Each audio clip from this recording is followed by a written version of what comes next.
Hi, welcome to a new video dedicated to the little brother of the VIFLY R130 M2. This is the R130 and it's obviously a 130mm FPV brushless quadcopter. I really liked their M2 edition of the R130, almost the perfect FPV, large class FPV racer. Here is the more shrink version, 130mm, but you still have the same excellent electronics ingredient. You have an F4 omnibus, including a Betaflight OSD chip. You have some very strong BLLES D-Shot 600 ESC 4-in-1 board. 15 ampere with a peak at 20. You have some 3006 motors spinning at 4100. You still have the excellent 700 CMOS TVL camera and the same type of video transmitter with switchable output power from 25 milliwatt up to 500, so it's great. You have a cloverleaf antenna, and I think I forgot anything. So really I like, and the frame is more or less the same, just shrink the size, so still durable and solid. Let's discover this new bundle. Okay, you have to know that there are at least two versions, one RTF, including a FlySky solution, a FlySky radio as well, a FlySky receiver, and you have also some BNF, okay, and in this case you have also the FlySky version, is my case. It's a D16 receiver, so that's great, so to have a longer range. So what you can find in the box first, compared to the R220, they printed in a more clever way the instruction manual, where you can find the main characteristics. So for example, you can know that there are some BLLES, etc., F4 boards, etc., etc. But the most of the instruction is dedicated to the RTF version, where you can find the role of each switches, etc., etc. I would say compared to the last edition, they show how to use the video transmitter, okay, and the last pages you have the full specification. For example, okay, where it's advised to use either a 3S or up to 4S battery. The field of view of the camera is 120 degrees, etc. You have an SMA connector, and now compared to the last edition, they at least print all the 5 channels, so band, supported band, with the 8 channel inside each band. That's great. So now, for example, the band D corresponds to the band, Boscam band. So let's discover now the bundle. So the BNF, so it's pretty short. You have a wrench to untie or unfasten the prop nuts. A bag with some spare landing pads, some small O-rings, I guess to attach the flight control board, some M2's screws, and some battery Velcro band to secure more completely the battery installation. So here is the machine, that's all. At least now this time it comes with the prop already pre-installed. So now we have some 3 blades, some 3-inch model, some 30-45, okay.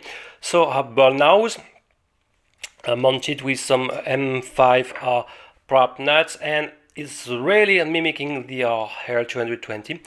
It's more shrink, and I will give you immediately information about the weight. I will remove the pop cap slaps. So without any battery, this model weighs approximately, we are around 170 grams, okay. And if I had this 4S 500 mAh LiPo battery, we are reaching more than 230 grams, okay. So it's not light, but it's a 130mm machine, but it's not so heavy in other hand. So what we have the same type of camera with the tilt angle can be largely installed positively up to 90 degrees, even more. That's great. So, and down a little bit also with an angle of -5 degrees. It's a detail. We have the same time of display, where will be display the current voltage as well as the current VIFLY and the current ribbon as soon as you plug your battery. And look that on the left side, instead of an XT60 connector, now it's time to have an XT30, more adapted for such compact frame size. So when you turn on, you have the voltage display as well the current VIFLY, some light on front, not super strong, okay, but maybe should be useful in night flight, and small also a red one here on the right, and the blue is more for the status of the machine. Okay, so super easy. Compared to the R220, the clover leaf is attached, more or less protected by this upper plate, okay, also protecting the 4-in-1 ESC board. It seems to be the 4-in-1 ESC board. I don't see any specific protection for the water, okay, so if you're landing in tall water, grass for example, you may meet some shortcuts, so I strongly advise maybe to for the first time to disassemble the top cover and to install some liquid electrical tape like this to be sure that no shorts can be done. On the right side you can find the classic, the micro USB port centrally, and here this is a bind button for the FlySky or FlySky receiver, and here the CH, and it will be used to cycle between the 40 channels, so no subband selection. It means that you will have to press for example 39 times before to reach your frequency. In the worst case, statically in average you will press 19 times, okay, and if you long press more than 5 seconds you will select the output power. So let's make a demonstration. Okay, so the current voltage is displayed for the 4S, the band D4, okay, and if I long press on it I will see P0, then now short press 200 milliwatts, 500 milliwatts, and I will return to 25 milliwatts. I will set to 200 milliwatts, and I will long press to validate this choice. Okay, so now it's done and set to 200 milliwatts. I will disconnect. On the rear side, you can find the two antennas of the diversity system of the FlySky XM in DX16 mode. Maybe I regret first the position, not fantastic, because the signal can be blocked by the main carbon structure. And more how the antenna can be heated by the props, so it's not a super great choice. Concerning the antenna, the clover leaf, if it's pretty well protected by this cover, maybe in case of big crash when the battery will hit the antenna, I'm afraid it will be a little bit damaged, and consequently some stress will be a little bit imposed to the SMA connector. On the right side you still have this 4 pins micro GST connector, probably to plug your DVR, okay, so if you want to install maybe a very compact DVR. But anyway, let's give the information about the frame. Look, the size of the arms, super strong, and the thickness is 3 millimeters. They are attached, arms are attached on the main lower plate, which is 2 millimeters, if I'm not wrong. Let's give you this information, confirm that. So it's 2 mm plate, so strong 3 mm plus 2 mm, we have close to 5, and the central part is the same type of strong plastic, okay. And here, maybe it's maybe a little drawback of the settings. Look at laterally. We have some ESC wires directly connected. Is not the best option. One more time, try to install some liquid electrical tape in this place. Okay, I think they were not able to protect this element much better. It's directly soldered on the main upper PCB board where it's written VIFLY. What can I say more?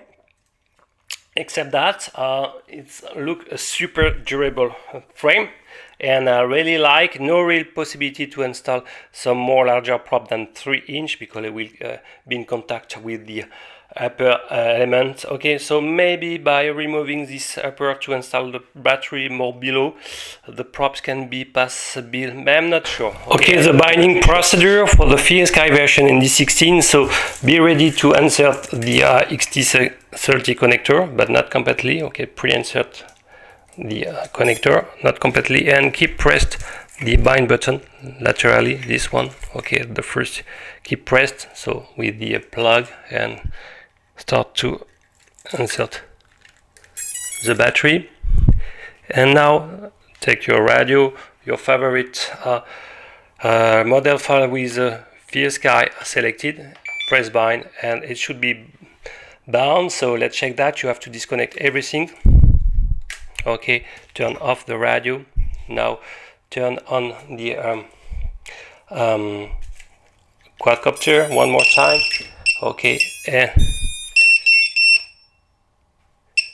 now we should have the VSky receiver bound somewhere.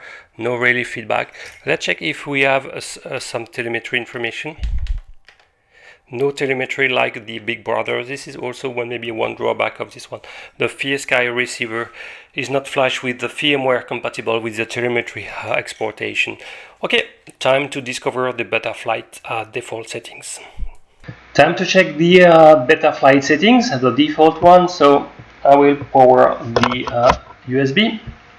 And good news, the receiver is also directly powered by the USB port, so no need to plug your battery.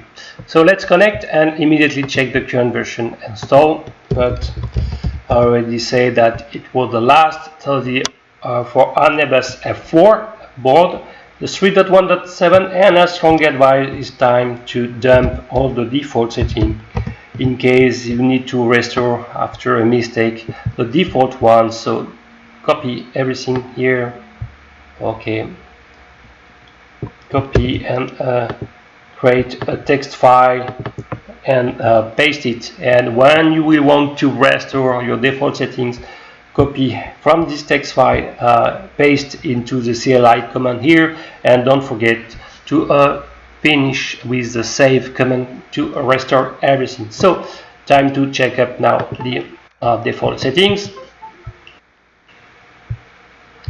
So in terms of port, we have the USB VCP obviously, and for now for F4 board, the UART one is preferred to connect a serial receiver. So be sure that the serial is turned on for the UART one. In terms of configuration, let's check that. Quad X, we don't have any specific board alignment, and D-Shots 600 it's selected by default. We can select a D-Shot 600, sorry, it was D-Shot 300, sorry. So we can adapt it. No problem for the power of the board. The PID loop can be pushed up to 8 kilos. You will see that the CPU load will increase from a fraction of percent, so it's not important. So we can give a craft name if you need to be displayed in the USD. Be sure that the serial protocol is turned on, and especially for S-bus communication. What we have the black box turned on. It's not very useful if you don't want to optimize your PID settings, so I will turn off. Okay, the OSD is turned on, be sure, and we are currently monitoring the VBAT. So I will press save. Okay, and reconnect. So as you can see, the CPU usage increased from 1% for 8 kHz is nothing. Let's check the failsafe. It's okay, perfect. We have a drop and the PID settings. So we have some slightly modified version, okay, from the default Betaflight 3.1.7. I won't touch them, but I will touch the default rate super fast in my point of view. Okay, so I will apply more some with a less rate, so something about like this, and I will increase to something for more 900 degrees per second will be largely enough. For me, it's already flipping super fast.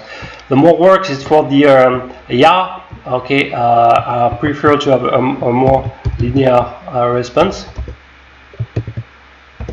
Okay, and in these cases, I will decrease to 33, something like this, to have about 600 degrees per second. The level strengths have been decreased to 30 as for both angle and horizon. That's good. Okay, so no need to adjust here. And in terms of filtering, nothing has been done in my point of view. The next release of Betaflight will it automatically select the best frequency for the filter notch, okay, for the low pass of the passband, to filter the motor noise and vibration automatically. It's great. Press save, and receiver. I will turn on the radio, and automatically, no problem, is seen directly. We are in ARTR channel mapping, so if you have a Taranis, maybe we need to change it. No RSSI, you can see anything. Okay, so it's confirmed the firmware receiver is like the R220. Unfortunately, without the firmware outputting the RSSI, I will apply whatever RC band and AR dead band as well. I will save it, and let's check the default. We have aux2 and aux1. For me it's a 3-way. Let's check the default flight mode. So I guess we will have more or less the same than the R220. We have for angle mode when the 3-way switch is at position. In the middle we are on horizon, and when it's up, we are in acro plus air mode. I will add anti-gravity for this for acro. I like the R220. The beeper is well associated with assigned to the aux2, as well the phase safe. It means that if you press the aux2, you will cut motor. So if you press it by accident, you will drop. Okay, so it's up to you. It can be dangerous if, okay, so in the other hand, it's good when the quadcopter is lost in tall grass to stop the motor if they continue to spin. So it's a trade-off. It's up to you. Personally, I will remove it. Okay, and I will press save. So now let's check everything: angle, horizon, acro with air mode, and anti-gravity turn on. The more works will be done probably on the OSD. So no RSSI value with the field sky. Unfortunately, I will press the crosshair because it's very useful, but remove the artificial and the horizon sidebar, not very useful for a racer. I will also remove the on time, okay, and optimize a little bit more the settings. So I will force to be in pale and apply metrics. I will also change the capacity for 500 mAh and flight time about 5 minutes maximum for a racer. Okay, and now it's time to optimize a little bit the overlay and as well the battery, something like this.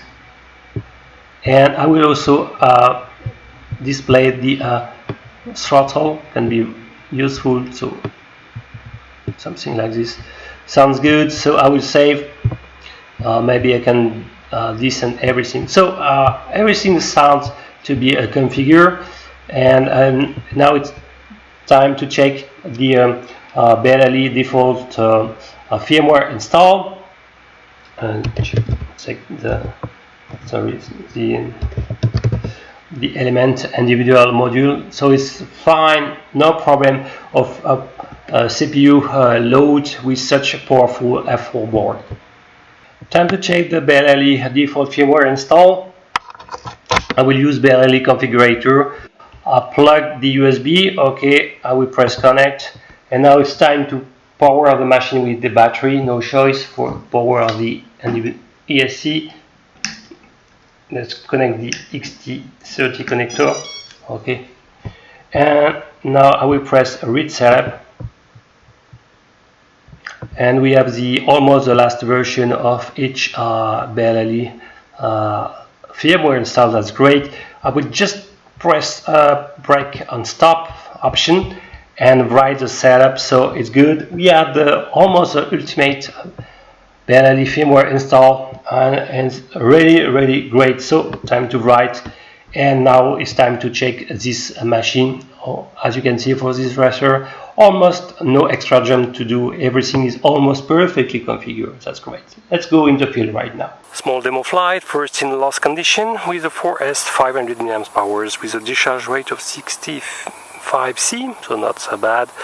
So we'll see how punch out are. Okay, and after go in FPV. Let's go. Time to turn on the battery. Okay, so install like this to avoid any wire accident. Okay, and turn on the battery. Okay, a small beep, that means that it's down. It's great. I will turn the DVR. Okay, and let's go.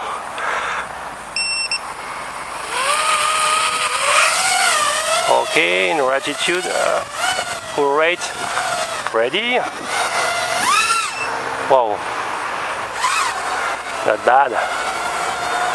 Okay, let's see in attitude. Clipping well.